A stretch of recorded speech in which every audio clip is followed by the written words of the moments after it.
उत्तर प्रदेश के मुख्यमंत्री को आप सुन रहे थे। आगे बढ़ते हुए अब बुलेटिन में बाकी खबरों का रुख हम करेंगे और आपको कुछ बड़ी तस्वीरें आज की हम खबरों से जुड़ी हुई दिखाएंगे, जिसमें जम्मू कश्मीर से खबर ये कि अलग अलग जगह एनकाउंटर में 3 दहशतगर्दों यानी कि 3 आतंकियों को ढेर किया गया है, जिसमें कुलगाम में 2 और श्रीनगर के पुलवामा में 1 आतंकी ढेर हुआ है।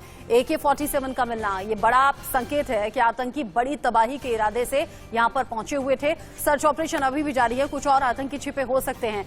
बड़ी खबर राजस्थान के लिहाज से भी है। मंत्रिमंडल विस्तार को लेकर चर्चा लगातार पिछले दिनों भी हुई है और अभी ताजा अपडेट ये कि सचिन पायलट मिलने के लिए सोनिया गांधी के पास पहुंचे हुए हैं। इससे पहले प्रियंका गांधी से भी मुलाकात हुई थी। तीसरी बड़ी खबर है किताब को लेकर लगातार बवाल मचा हुआ है सलमान खुर्शीद की किताब को लेकर, जिसमें कांग्रेस में ही अंदरूनी जो सहमति है वो नजर नहीं आ रही। कोई कुछ कह रहा है, कोई कुछ कह रहा है आने वाले चुनावों में कांग्रेस पर असर हो सकता है। इसके अलावा दिल्ली NCR की हवा में जो जहर घुला हुआ है वो आपकी और हमारी परेशानी बढ़ा रहा है। इसको लेकर भी अपडेट आपको देंगे, कहां कितना AQI है। लेकिन शुरुआत बड़ी खबर के साथ। महिला अफसरों को स्थायी कमीशन न देने पर सुप्रीम कोर्ट सख्त है। कमीशन न देने पर सुप्रीम कोर्ट की सेना को सीधे सीधे फटकार सामने आई है। सेना के सुप्रीम कोर्ट के फैसले की अवमानना की गई है, ये सुप्रीम कोर्ट ने कहा है। सुप्रीम कोर्ट के आदेश के बाद भी 72 अफसर ऐसे हैं जिन्हें कमीशन नहीं दिया गया। महिलाओं के साथ भेदभाव नहीं हो सकता। इससे पहले सुप्रीम कोर्ट इस मामले पर टिप्पणी करते हुए फैसला कर चुका है, महिलाओं के साथ भेदभाव नहीं होना चाहिए। लेकिन सुप्रीम कोर्ट के फैसले के बावजूद महिला अफसरों को स्थायी कमीशन नहीं दिया गया, जिस पर सुप्रीम कोर्ट अब सख्त नजर आ रहा है। आशीष सिन्हा इसी खबर को लेकर ज्यादा अपडेट के साथ जुड़ गए। आशीष, पिछले दिनों ही खबर आई थी महिलाओं को कमीशन स्थायी मिलना चाहिए, लेकिन अब जब उसे फॉलो नहीं किया जा रहा, उसे इंप्लीमेंट नहीं किया जा रहा, तो सुप्रीम कोर्ट सख्त भी है। आगे क्या हो सकता है?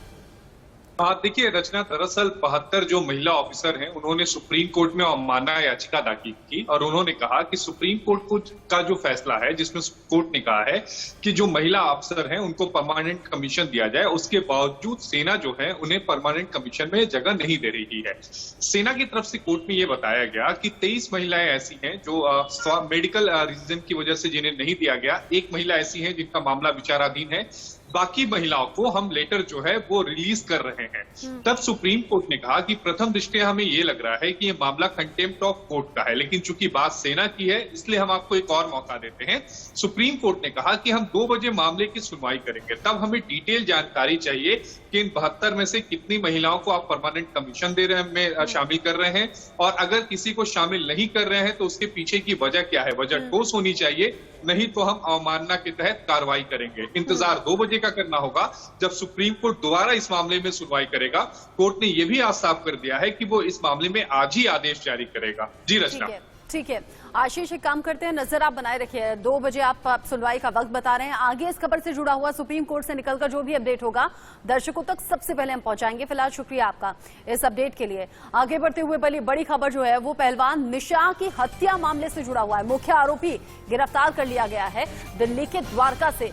पवन नाम का ये आरोपी जिसकी गिरफ्तारी हुई है, बुधवार रात निशा की गोली मारकर हत्या कर दी गई थी, जिसके बाद से पुलिस लगातार जगह जगह तलाशी अभियान चलाए हुए थी। और ऐसे में बुधवार रात निशा की हत्या के बाद हमने देखा था न सिर्फ परिवार वाले बल्कि गांव वाले भी खासे गुस्से में नजर आ रहे थे और चाह रहे थे कि इस मामले में कार्रवाई हो, हत्यारे की गिरफ्तारी हो। ऐसे में पवन के साथी सचिन की भी गिरफ्तारी पुलिस ने कर ली है और अब जो मुख्य आरोपी है पवन, उसकी भी गिरफ्तारी पुलिस के जरिए की गई है। निशा की गोली मारकर हत्या की गई थी। निशा के पिता सामने आए, उन्होंने कहा कि मेरी बेटी का ब्रेन वॉश किया गया, मेरी बेटी ने पढ़ाई बीच में छोड़ दी। इस सिलसिले अब पुलिस अभी लगातार जांच को आगे बढ़ा रही है। जैसे ही कोई ठोस वजह निकलकर सामने आएगी वो भी पुलिस के जरिए अपडेट किया जाएगा। दिल्ली पुलिस की स्पेशल सेल जो पवन नाम के इस आरोपी को ढूंढने में लगी हुई थी। अजीत हमारे संवाददाता इसी खबर को लेकर ज्यादा अपडेट के साथ जुड़ गए हैं। अजीत, पवन की गिरफ्तारी हुई है, उसके साथ ही सचिन को गिरफ्तार कर लिया गया है, लेकिन अभी तक का अपडेट क्या कहता है, क्यों की गई हत्या?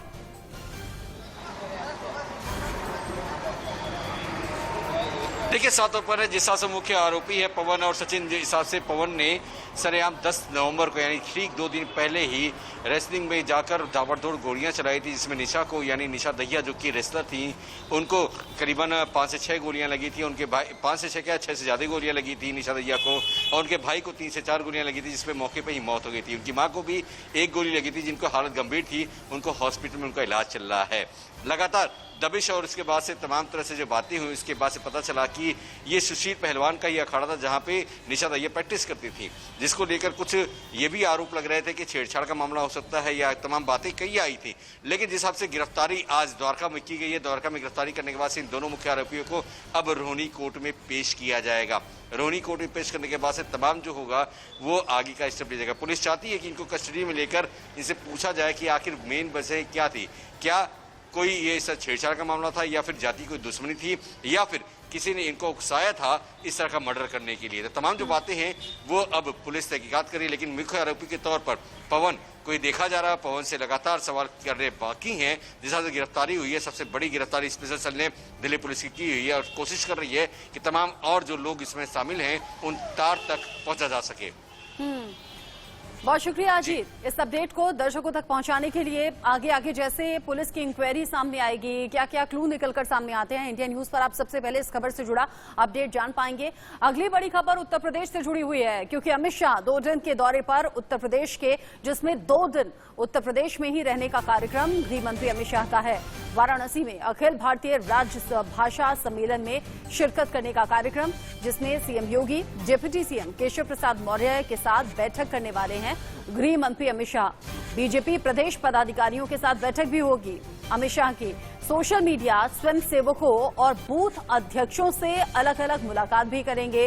क्षेत्र के सांसदों के प्रदर्शन के बारे में भी फीडबैक ली जाएगी, क्योंकि चुनाव में वक्त बहुत कम बचा है। किसकी क्या तैयारी है, कैसे केंद्र सरकार की तरफ से जो इंस्ट्रक्शंस दिए जा रहे हैं राज्य सरकार को, उनको लेकर जानकारी क्या है, क्योंकि कहा यह गया था सभी सांसद, सभी विधायक, योजनाओं का लाभ लोगों तक किस तरीके से पहुंचाया गया है, क्या कुछ काम अब तक किया गया है, वो लोगों तक पहुंचाना है, संदेश पहुंचाना है, घर घर दरवाजे दरवाजे तक पहुंचना है। ऐसे में गृह मंत्री अमित शाह खुद इन सभी बातों पर समीक्षा करेंगे और 2 दिन उत्तर प्रदेश में रहेंगे। मंत्री अमित शाह अपने 2 दिवसीय दौरे पर आज वाराणसी पहुंच रहे हैं। उनके आगमन से पूर्व यहां पर प्रदेश के डिप्टी सीएम केशव प्रसाद मौर्य, दिनेश शर्मा व प्रदेश अध्यक्ष स्वतंत्र देव सिंह सहित मुख्यमंत्री योगी आदित्यनाथ भी कुछ देर में यहां पहुंचने वाले हैं। इसको लेकर के तैयारियां मुकम्मल की जा चुकी हैं। बताया जा रहा है कि अमित शाह इस दौरान पार्टी पदाधिकारियों व जिलाध्यक्षों व प्रभारियों आदि के साथ बैठ करके आगामी उत्तर प्रदेश चुनाव 2022 को लेकर के रणनीति तैयार करेंगे। साथ ही साथ उनको मूल मंत्र भी देंगे। इसको लेकर के वाराणसी में मुकम्मल तैयारियां की जा चुकी हैं। वाराणसी से इंडिया न्यूज़ के लिए अमर श्रीवास्तव। और आगे बढ़ते हुए बड़ी खबर राजस्थान की राजनीति से जुड़ी हुई है। सोनिया गांधी से मिलने के लिए सचिन पायलट पहुंचे हुए हैं मंत्रिमंडल विस्तार को लेकर। ऐसे में चर्चा होनी संभव। प्रियंका गांधी के साथ इससे पहले बातचीत हो चुकी है, मीटिंग लंबी चली थी। अशोक गहलोत ने भी कल सोनिया गांधी से मुलाकात की थी। राहुल गांधी भी साथ में मौजूद थे। इसीलिए कहा यह जा रहा है कि कांग्रेस आलाकमान से मुलाकात का ये सिलसिला आगे बढ़ने वाला है। अजय माकन की तरफ से संकेत ये दिए गए कि मंत्रिमंडल विस्तार होगा। सवाल बहुत बड़ा ये कि राजस्थान में जो अंतर्कलह की स्थिति बार बार निकलकर सामने आती है, क्या उसे सुलझा पाएगा कांग्रेस आलाकमान। मीटिंग्स पर मीटिंग्स चल रही हैं। सचिन पायलट अब खबर ये कि सोनिया गांधी से मिलने के लिए पहुंचे हैं। कमेटी आदरणीय सोनिया जी ने बनाई थी लगभग साल भर पहले, उस कमेटी का भी काम पूरा हुआ है। और इस संदर्भ में जो हमारे महासचिव हैं अजय माकन जी, वो और वेणुगोपाल जी जो संगठन महासचिव हैं, वो लगातार रिपोर्ट्स ले रहे हैं। और बहुत जल्द मुझे लगता है कि जो कुछ बातें हमने रखी थी साल भर पहले, उस पर कार्रवाई करने की बात पार्टी आलाकमान भी कर रहा है। और मुझे लगता है बहुत जल्द इसके ऊपर निर्णय लिए जाएंगे। सचिन पायलट इशारा करते हुए कि बहुत जल्द बेहतर होने वाली हैं चीजें और कुछ बड़े फैसले भी होंगे। आगे बढ़ते हुए अगली बड़ी खबर जम्मू कश्मीर से है, जहां पर अलग अलग एनकाउंटर में 3 खौफनाक आतंकवादी ढेर कर दिए गए हैं। श्रीनगर और कुलगाम में एनकाउंटर की यह खबर है। सुरक्षा बलों ने कुलगाम में 2 आतंकियों को ढेर कर दिया, जबकि पुलवामा में 1 आतंकी मारा गया है। आतंकियों के पास से एक AK-47 भी बरामद हुई है। भारी मात्रा में विस्फोटक और दहशतगर्दी का सामान मिला है। सर्च ऑपरेशन अभी भी चल रहा है सुरक्षा बलों के जरिए, क्योंकि अंदेशा ये कि कुछ और आतंकी छिपे हो सकते हैं इस इलाके में। 2 तस्वीरें टीवी स्क्रीन पर आप देख पा रहे हैं। श्रीनगर, जहां पुलवामा में एक आतंकी को ढेर किया गया। दूसरी तस्वीर कुलगाम की है, जहां पर 2 आतंकियों को ढेर कर बड़ी कामयाबी सुरक्षा बलों ने हासिल की है। AK-47 का मिलना, बारूद मिलना, कारतूस मिलना, मतलब साफ है कि दहशतगर्दी फैलाने के इरादे से ये आतंकी यहां पहुंचे थे। रिहायशी इलाका है, अभी सर्च ऑपरेशन जारी है। पुलिस को इत्तला मिली थी कि चबलपुरा एक विलेज है, कुलगाम टाउन के बगल में ही है, उसमें 2 HM के टेररिस्ट छिपे हुए। तो आर्मी, पुलिस, CRP मिलकर कॉर्डन डाला। कॉर्डन डालने के बाद अंदर से फायरिंग आया, क्योंकि कुछ सिविलियंस में ट्रैप थे। हम लोग ऑपरेशन को पहले सिविलियन को विकेट किए, बाद में ऑपरेशन जारी हुआ। क्योंकि कंक्रीट बिल्डिंग था, बहुत बड़ा बिल्डिंग था, तो ऑपरेशन को रात में रोकना पड़ा।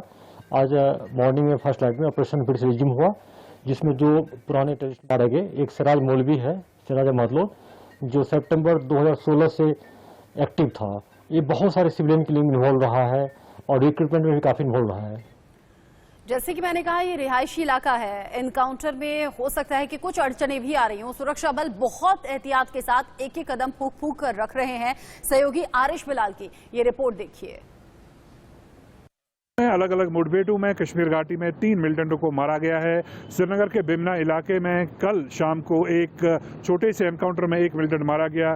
पुलिस की माने तो इस मिलिटेंट को श्रीनगर शहर में फिदायीन हमला करने के लिए भेजा गया था, लेकिन इससे पहले वह अपने मंसूबे पे काम करता, उसको मार गिरा गया।